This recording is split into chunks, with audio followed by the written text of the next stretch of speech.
Hey guys, how are you all doing? It's a girl CC and I'm back again today with another interesting video. I trust you guys are doing great, having fun, enjoying life. Thank you so much for clicking to watch this video. So here is a question that people are responding to on TikTok. The question says, what killed your feelings for someone you were once madly in love with? Now, this question right here got a lot of reactions from people on TikTok. Like they literally shared their stories, stitching this video, which I have put those videos together. Let's just hear from them. What could have happened? I mean, I am so curious. I really want to know what made them to leave that beautiful relationship. What made them to say, I don't want to do anymore. Like, I want to go. And let's just make this a conversation today in the comments. Obviously, this is a thing, okay? You can literally wake up one day and decide to walk away from that relationship. What could have happened? Let's check these videos out. What killed your feelings for someone you were once madly in love with? I'll go first. So I once had an ex who wouldn't stop cheating on me. And I remember going to my mom for advice about it. And her saying, like, only you will know when you're sick and tired. And at that time, I didn't really know what she meant by that. But she was like, I can't tell you what to do. Nobody can tell you what to do. Only you know when you're sick and tired. Well, one night I went out, got drunk. So the next day I come home. He had to work that morning, but I was off. And I was hungover and I just was on the couch watching cartoons, just really just hanging out. And at this time, he was trying to get himself together. So he wasn't texting anybody else but me. So he's texting me while he's at work. And he's like pissed because I'm not texting back fast enough because I'm hungover. Like I'm just in and out of sleep, And he's pissed, like pissed that I wouldn't text him back fast enough or entertain him while he was at work. And I'll never forget, it pissed me off so bad that I was like, you know what? I'm done. I don't want this relationship. I don't want to do this anymore. I'm done. And I remember him being like, what do you mean? Like, after this small argument, how can you break up with me? Like, what's going on? So he comes home and I was done. Like, done. I left the relationship. Like, I was over it. And what it was I had really, it was like the stick that broke the camel's back, right? The straw that broke the camel's back. And at that moment, I realized I couldn't do it anymore. I had no more fighting me. I had no more arguing in me. I had no more crying in me. And I left, and that was it. And that's when I learned, you know when you sick and tired. And at that moment, baby, I was sick and tired. What killed your feelings for someone you were once madly in love with? I always learn a lot about people when I tell this story based on how they react. So I tried dating someone when I was 21 and they were 19, and it blew up in my face. They basically gave me an STI and ghosted me in a matter of, I don't know, just a month or so that we dated. Thankfully, the STI was curable, but I did not get any answers from them because they disappeared off the face of the planet after this horrible situation that I wouldn't wish on anyone. But you know what? At the end of the day, whatever. I got over it. And it didn't affect my health any more than that. And I was good. So fast forward, several years, and I bump into her again with her mom. And her mom always loved me. In fact, her mom said at one point that you are the best that my daughter's ever done and may ever do. And that's intense and weird. But you know what? You have a good connection with mom sometimes. That's how it is. She wanted to date again. She wanted to, at the very least, offer me dinner and apology. I think that's where it started. I don't think maybe her intentions were to date again, but lo and behold, we get talking. I've never had such an amazing, sincere apology. And me falling into a trap that I think anyone has who's been abused associates apologies with recompense. And that's not the case. So we date for about 3 more months. It's lackluster. It really is. And I try to break up with her and tell her, she doesn't really meet my needs. She doesn't meet me at my level emotionally. We can go our own ways, but she wants me to give her another shot.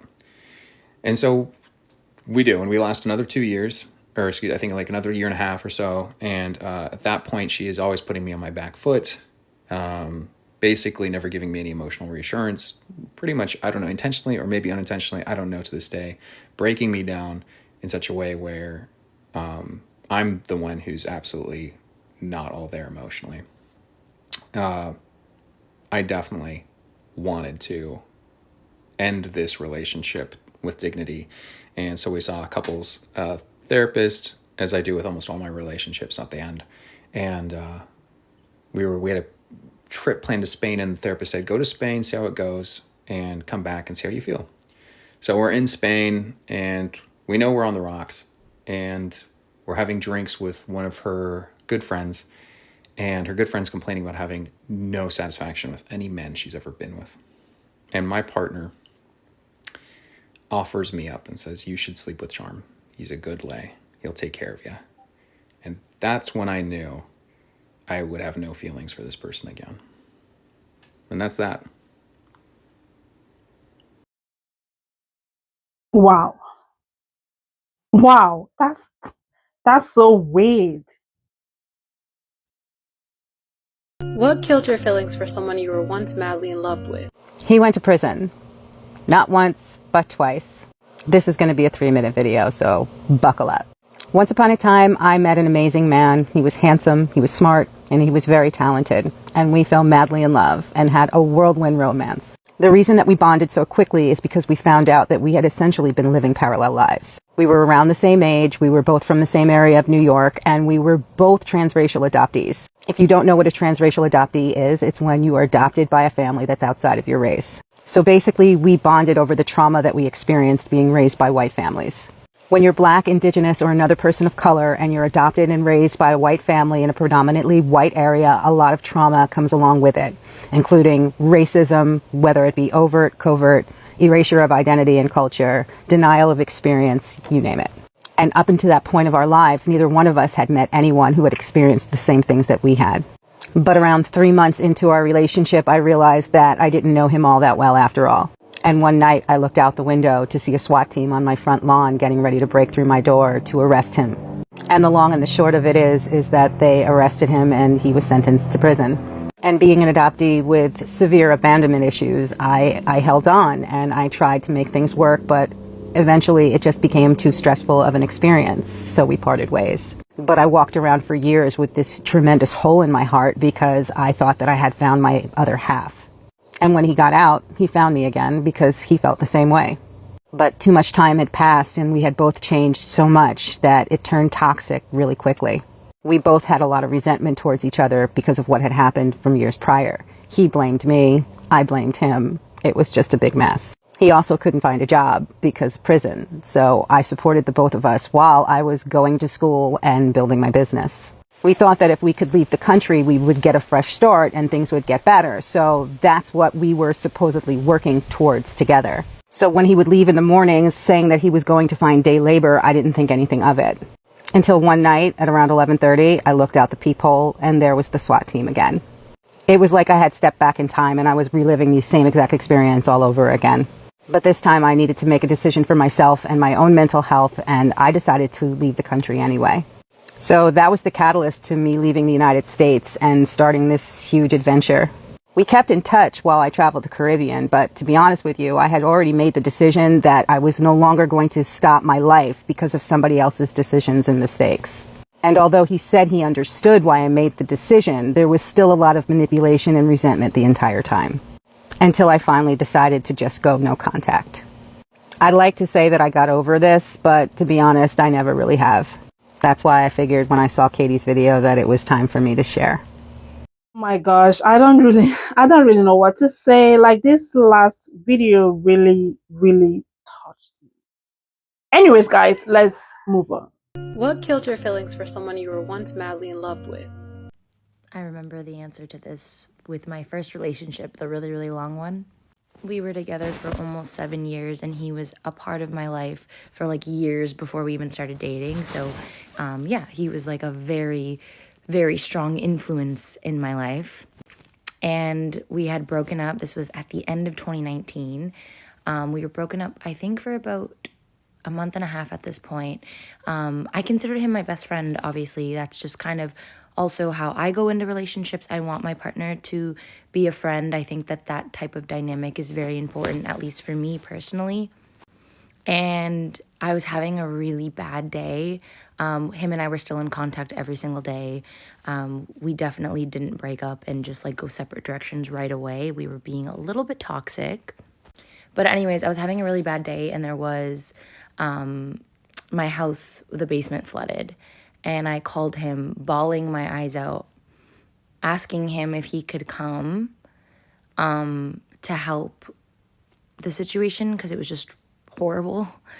And he said, "We're not together and I don't owe you anything." And that was the day my whole mentality of how I look at relationships changed.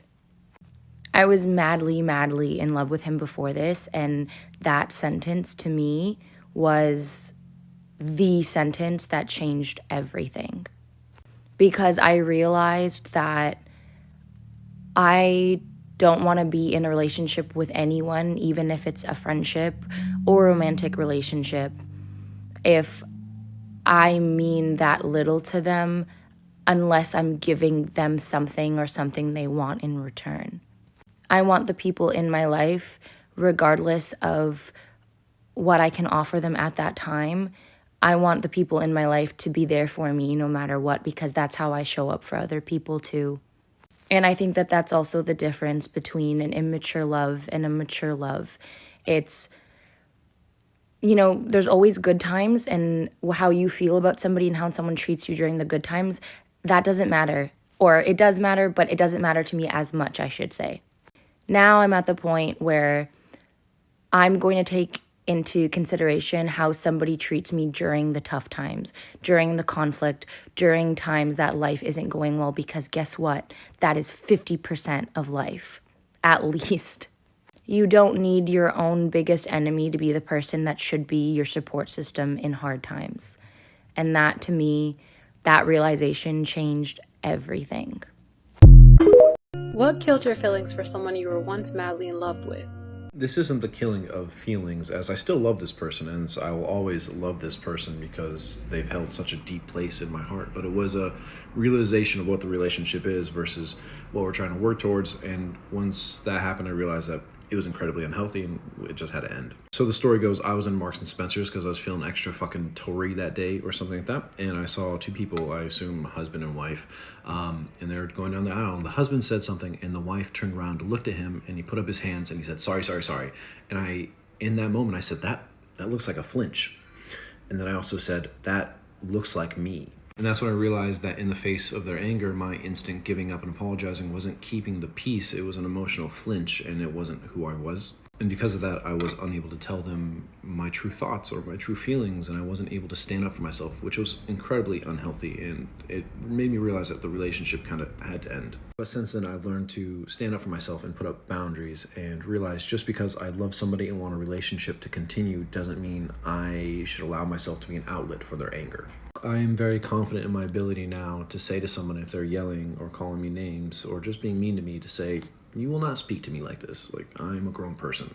I will not speak to you like this. You don't speak to me like this. Come on, you just give it a take. What killed your feelings for someone you were once madly in love with? I just ended a 6-year relationship with someone because he refuses to put effort in our relationship, and also because he got comfortable. Okay, so there was this one time, it was basically Raya month, and I took a 2 weeks worth of annual leave to relax, stay at home, and basically do whatever I want, because it's been so long since I ever took leave from work. So for the first week, I spent an entire week with my family, just hanging out in their place and then going on vacation with them, hoping to expect that the second week would be just my time and him.